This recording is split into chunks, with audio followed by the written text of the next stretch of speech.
G'day guys, my name is Taylor Shaw. Some of you might know me as Shawrry, and I built this custom 1969 Toyota Lite Stout into whatever this Frankenstein creation is here behind me.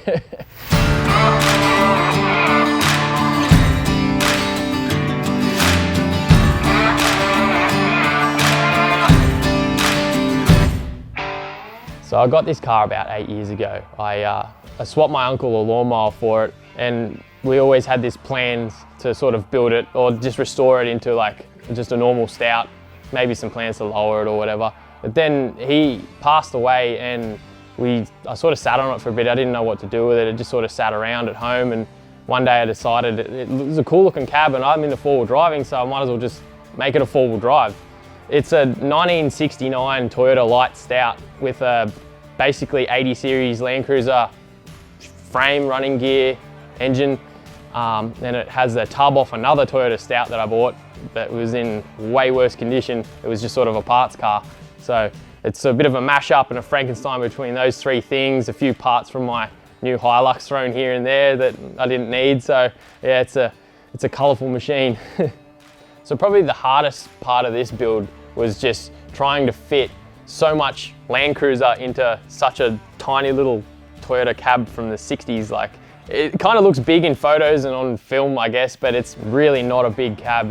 It's kind of relatable in size to maybe a Suzuki Stockman.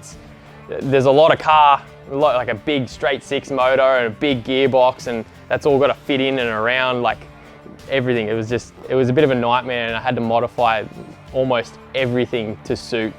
So it's still pretty early days taking this thing out in the scrub and beating on it, but I have taken it out a couple of times, and I'm really happy with how it drives. It's so light and all the weight's nice and low, so it kind of feels like a side-by-side or a go-kart out in the scrub. It's twin locked with 35s and some mild suspension work done at the moment, but comparing it to my Hilux, it's much lighter and nimbler, and it just feels less fat out in the scrub. It fits through the trees a lot better, and I don't really mind if I rub against a few trees or hit a few banks. Like, having built this car, it's already patinaed basically, so maybe if I hit a tree or a dirt bank, it doesn't really matter that much. You almost wouldn't even notice. It's kind of like the car that I can take on the harder trails, the gnarlier stuff. So previously, using a stick welder for all my fabrication projects, undergoing something as big as this, I needed to expand a little bit. So I went out and had a bit of a look at a couple of different MIGs and decided to go with the Unimig 182, and it has been an unreal welder. It's been so easy to use, and it's been practically drama-free. I've maybe broken the plug on it once, but I'm an electrician, so it's not really a big deal to fix that.